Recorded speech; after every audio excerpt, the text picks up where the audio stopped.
What's up guys, it's Pride here, and today I want to talk about Naruto Uzumaki and how he's not as weak as most people think he is. And in fact, there are some ways that he can get stronger in Boruto. To help you guys better understand where I'm coming from, I want to talk about all of Naruto's skills and his powers, so that way we can all understand what he has, what he has lost, and what he can hope to gain. I did a video similar to this for Sasuke. If you guys want to check it out, the link is in the description down below. Also, while I got you guys paused here, if you guys could like and subscribe, I'll very much appreciate it. And with that out of the way, let's talk about the no-tailed Naruto Uzumaki. First things first, we should probably talk about his chakra.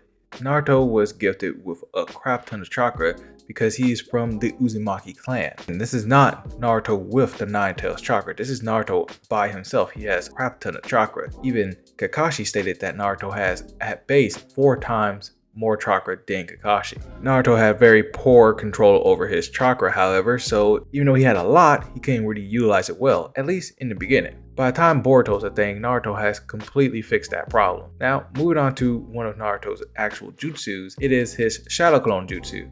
And because of his immense chakra, he can actually utilize this jutsu more than anyone else possibly can. And when you throw in a Nine Tails, he can pretty much use this jutsu indefinitely. In my opinion, this is Naruto's best jutsu. It fits him perfectly. If it wasn't for this jutsu, Naruto couldn't do a lot of things. And we'll get into that a little bit later. But first, we gotta go on the ups and downsides of this jutsu. When it comes to upsides, the jutsu allows you to make a complete replica of yourself, aka a clone. And the clone can do everything that you can do, including it can produce other jutsus as long as it has the chakra needed to make that certain jutsu. And that's kind of where the downside comes into play, because every clone that Naruto could make, he has to divide his chakra up evenly between him and every clone. So once you get past 10, it gets a little absurd of how much chakra that Naruto will probably still have for himself personally. And not only that, the clones aren't as durable as Naruto. Usually one hit is enough to take one out. So if you have crowd control, then that's pretty much all you really need. So the downsides really are that they can't really take a beating, and it takes a lot of chakra away from the main user in order to make more clones. However, for Naruto, because of his insane chakra, this isn't really much of a problem. In fact, this jutsu alone helped him to be able to acquire multiple other jutsus that would have been way too hard for him to do if he were to try it by himself, aka the Rasengan. It's a very powerful jutsu. Even in its base state, it can produce a lot of damage. However, the range is very short, only a little bit further than one can punch, and originally, it was very hard to incorporate a nature release into the jutsu, which would have bumped it up considerably in power, because nature releases in Naruto are kind of like a game of rock, paper, scissors. Every nature release has a weakness towards another nature release. So if you have a ball of chakra that doesn't have a counter to a nature release, sure, it can't be countered easily, but it also can't give you an advantage when otherwise you probably would really want one. However, again, because of the shadow clones, Naruto was able to solve this problem. He made the Rasen Shuriken, which was the first of the many variations that he has. The Rasen Shuriken can be thrown across a large distance, and once it reaches its destination, it can be expanded upon to make it cover even more ground. Also, it has a wind release with it, and this would have been pretty much impossible for Naruto to even do this if it wasn't for his Shadow Clone Jutsu. Now we move on to Senjutsu, or Sage Mode. The effect of Sage Mode boosts every aspect of Naruto, from his Taijutsu to his Genjutsu to his Ninjutsu. Naruto is even better in all of these fields. And not only that, it makes you a very good Sensory Shinobi. Even if you didn't have any sensory abilities before, you become quite proficient in it once you enter Sage Mode. And not only that, Sage Mode also comes with his own Sage Jutsus. For Naruto, one of the Sage Jutsus that he has is Frog Kata. Frog Kata allows him to use the natural energy around him and shape it around his body, similar to that of an aura. And this aura can be used to increase the range of all of his punches, making it like he can throw invisible punches, and also increase the damage of said punches. Sage Mode is amazing, but it does have its downsides. One, if you can't gather enough natural energy, then you can't enter Sage Mode. Also, if you gather too much natural energy, then you'll probably turn into stone or into the animal that you learned Sage Mode from. Both are pretty bad. Also, in order to even gather the energy in the first place, the user has to stand completely still in order to accept the energy into their body. And lastly, if you can enter Sage Mode, there is a time limit. You cannot stay in it indefinitely. Now, Naruto has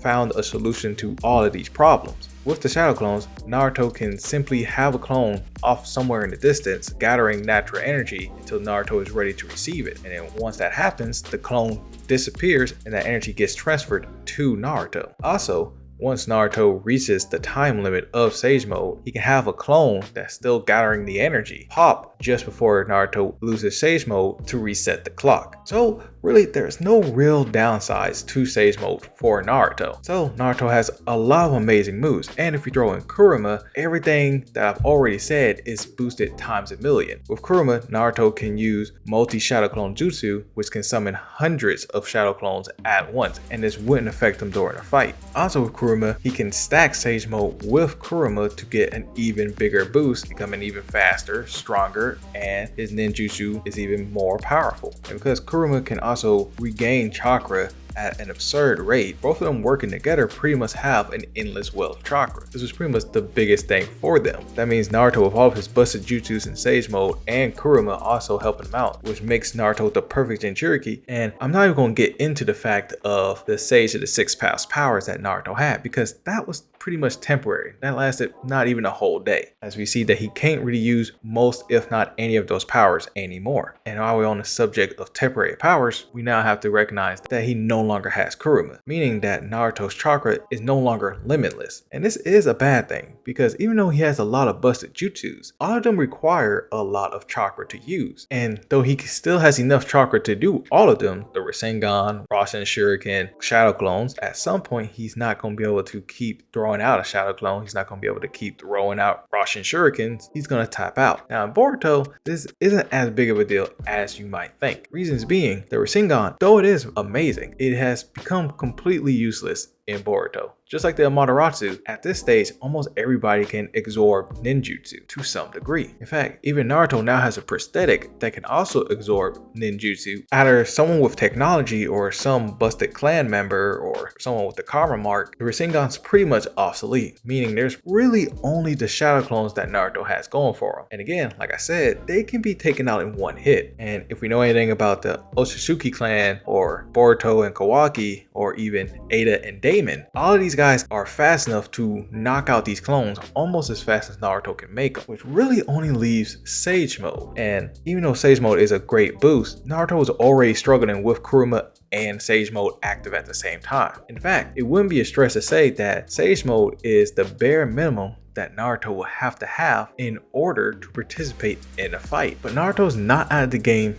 just yet. There are a couple of things that he can possibly do in order to even the playing field. One of them being unlocking Wood Style. Wood Style is immensely powerful, and in Boruto, you can't just absorb it away because it's mostly comprised of living trees. Yes, it's made by chakra, but the end result is a fully materialized tree. So Wood Style seems to be pretty great against people that can absorb ninjutsu. And Wood Style also has the properties of potentially draining other people's of their chakra. Naruto can get Wood Style from his prosthetic arm, or it does have Hashirama cells in it. Now this is kind of unlikely because it's not the same type of Hashirama cells that Madara, Obito, or Danzo had, where they completely replaced their arm with Hashirama cells. Naruto pretty much only has a prosthetic with some Hashirama cells in it that is detachable, so it's not fully mended to Naruto and or his biology. So Wood Style might be a stretch, but this next one is probably way easier to do. The next possibility for Naruto to get super strong in a very short limited amount of time is his connection with the other tailed beast. See, he's still connected to the remaining 6 tailed beasts to some regard, unless you think that he's no longer connected because his only connection was Kurama. Then that makes the situation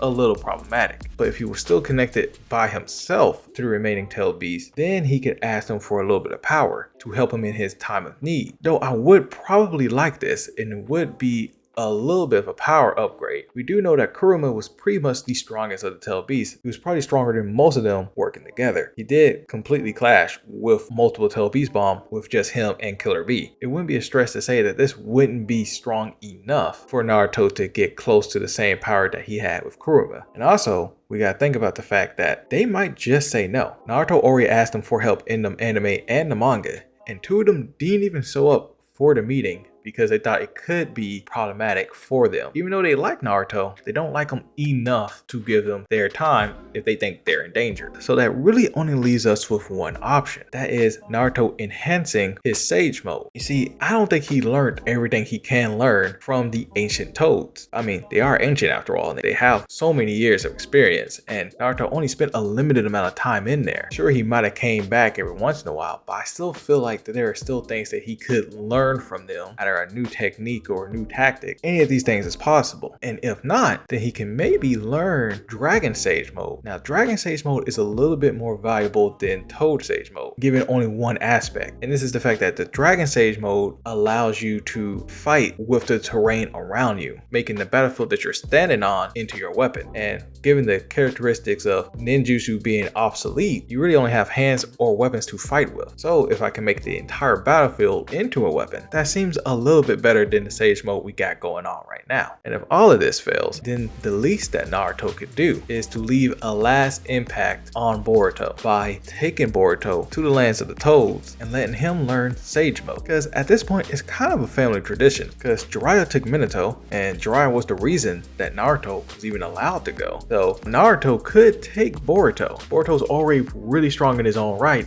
but we already know in the manga there are people like Ada and Damon who are way stronger than Boruto at the moment. And because Boruto is the only person unaffected by their powers, it would make a lot of sense for Naruto to get Boruto trained up as much as possible. This will also, in some regards, be a passing of the torch, letting Naruto fully pass on responsibility onto Boruto. Similar to how I suggested that Sasuke can pass the torch on to Madara. It wouldn't be a bad thing at the end of the day. That could be Naruto's last impactful moment in Boruto.